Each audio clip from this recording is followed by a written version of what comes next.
और अलीगढ़ से एक बड़ी खबर आ रही है। अलीगढ़ मुस्लिम यूनिवर्सिटी में गोलीबारी हुई है, लेकिन उससे पहले आपको बांग्लादेश की खबर आपको बताते हैं। बांग्लादेश पहुंच चुका है तारिक रहमान। 17 साल के बाद तारिक की वापसी हुई है, जिसको लेकर बीएनपी के समर्थक वहां पर सड़कों पर उतर आए हैं। बताया ये जा रहा है कि 20 लाख यानी कि तादाद बहुत सारी है। 20 लाख लोगों ने पूरी तैयारी की थी कैसे स्वागत करना है। सिलहट एयरपोर्ट पर फ्लाइट इस वक्त लैंड हो गई है, ये खबर मिल रही है।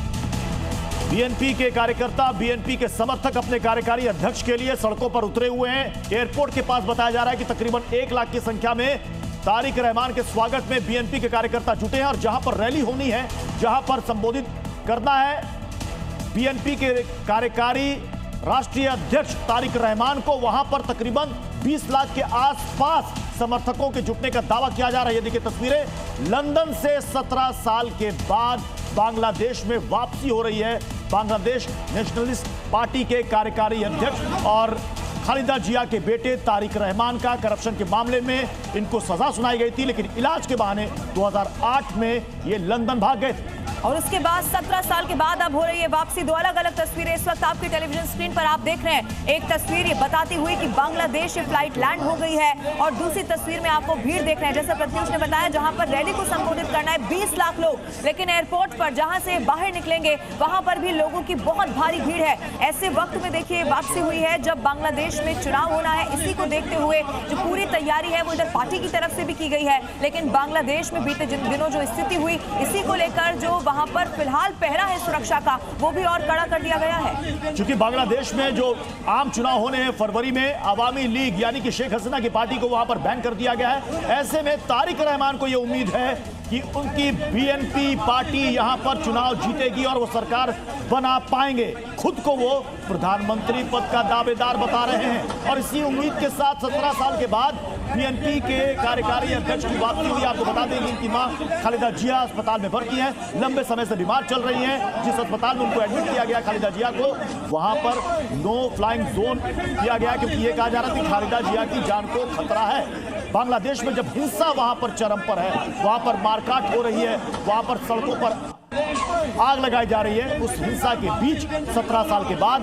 बीएनपी के कार्यकारी अध्यक्ष की वापसी। और फरवरी में बांग्लादेश का आम चुनाव देखना है कि इसका क्या असर होने वाला है। सीधी तस्वीरें ये ढाका से हम आपको दिखा रहे हैं। ये ढाका से लाइव तस्वीरें सामने आ रही हैं, और ये तस्वीरें बताती हैं कि देखिए 17 साल के बाद आखिरकार लंदन से ये ढाका में वापसी हो गई है तारिक रहमान की। और तादाद में आपको लोग नजर आ रहे होंगे जो पहले से स्वागत के लिए यहाँ पर तैयार थे।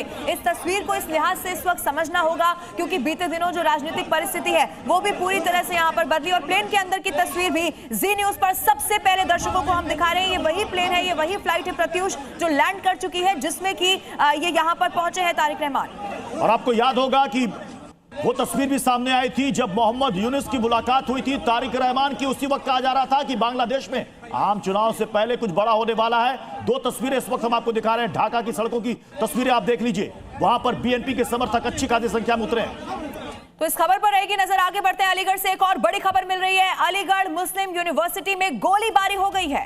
एमयू कैंपस में घुसकर शिक्षक पर फायरिंग की गई है। नकाबपोश बाइक सवार बदमाशों ने इस अपराध को अंजाम दिया है। कैंपस में गोलीबारी की गई है। लाइब्रेरी के पास शिक्षक की हत्या कर दी गई है। बाकायदा सीसीटीवी फुटेज सामने आ चुका है, जिसके आधार पर अब आरोपी कहां है उन्हें ढूंढने की इस वक्त पुलिस कोशिश कर रही है। इलाज के दौरान शिक्षक की मौत हो गई। जिस शिक्षक पर गोलीबारी की गई थी, अब ये बदमाश कौन है, सीसीटीवी फुटेज खंगाला जा रहा है। क्यों इन्होंने ये हत्या की है? ठीक लाइब्रेरी के पास शिक्षक को गोली मार दी गई। अलीगढ़ मुस्लिम यूनिवर्सिटी का ये पूरा मामला, हालांकि देखिए पुलिस अब दावा ये कर रही है कि बहुत जल्द पहुंच जाएगी बदमाशों तक। ये लगभग रात के 9 बजे की बात है। कैनेडी हॉल के सामने एक व्यक्ति जिसका नाम राव दानिश है, उनको 2 अज्ञात व्यक्तियों ने गोली मार के घायल कर दिया था। तत्काल सूचना मिली, पुलिस ने अटेंड किया सूचना को, उनको अस्पताल पहुंचाया गया जेएनएमसी, जहाँ पे बहुत गंभीर स्थिति में वो हैं। घटनास्थल का मुआयना कर लिया गया है, परिजनों से बातचीत की जा रही है, और जो भी व्यक्तियों ने घटना अंजाम दी उनको जल्दी अतिशीघ्र पुलिस द्वारा गिरफ्तार किया जाएगा और घटना का खुलासा किया जाएगा। और उत्तर प्रदेश के कई जिलों में एनकाउंटर हुआ है। मथुरा में दुष्कर्म का आरोपी गिरफ्तार किया गया। आरोपी के पास से बताया जा रहा है हथियार बरामद हो चुके हैं। सहारनपुर में रहमान का एनकाउंटर हुआ है। लूटपाट की घटना को यह अंजाम दिया करता था।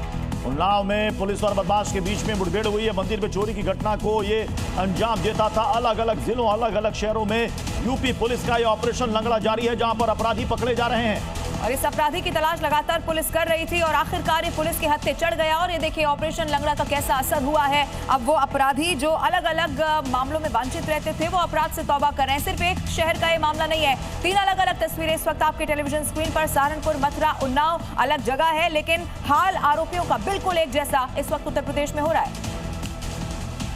और दिल्ली के नरेला इलाके में मुठभेड़ हुई है। पुलिस ने बदमाशों का एनकाउंटर किया है। इस मुठभेड़ में 2 बदमाशों के पैर में गोली लग गई है। इस मुठभेड़ के बाद दोनों बदमाशों को गिरफ्तार कर लिया गया है। चंदन और अफजल इनका नाम बताया जा रहा है, जिनके खिलाफ कई मुकदमे दर्ज थे। दिल्ली के नरेला में यह एनकाउंटर हुआ है, जिसके बाद चंदन और अफजल पकड़े गए हैं। दोनों बदमाश जिनकी पुलिस को पिछले कई दिनों से तलाश थी। ये देखिए जो मोटरसाइकिल आपको तस्वीर में नजर आ रही है, संभवतः इसी मोटरसाइकिल पर सवार होकर वो भागने की कोशिश कर रहे थे, लेकिन उसके बाद पुलिस ने यहाँ पैर में, चूंकि बताया जा रहा है गोली भी लगी है, पुलिस ने रोकने की कोशिश की और आखिरकार पुलिस ने इन बदमाशों को गिरफ्तार कर लिया है। पूछताछ होगी तो कई और मामले जिसमें इनकी तलाश की जा रही थी, बड़े खुलासे उन मामलों को लेकर हो सकते हैं।